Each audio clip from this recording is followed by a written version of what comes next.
ខ្លាំងណាស់ចង់បំភ្លេងអូនឲ្យបានព្រោះវងភាំងបានដិនជោមអារម្មណ៍បេះដូងរលដូចភ្លើ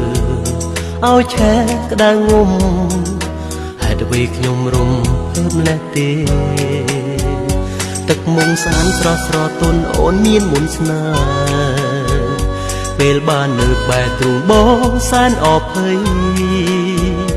តែអូននៅប្រងើយដូចមិនដឹងអ្វីរឹកពីសំដីធ្វើឲ្យបងរត់តែខ្នាញ់អូហូពេលនេះបងលិចលងក្នុងអន់លងស្នេហ៍តែចិនបងនៅតែមិនព្រមចោះចាញ់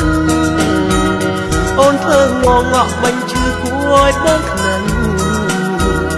បងត្រូវចោះចាញ់មិនស្រឡាញ់អូនមិនបានបងសុំស្បត់ថាស្នេហាតែរូបអូនទោះបីលាក់ខ្លួនរត់ពួនបំបាំងប្រានឡើងលើមេឃឬជ្រែកដីក៏ចាប់ថ្លៃឲ្យបានមិនឲ្យកលយ៉ាងអូនឃ្លាតពីបងឡើយ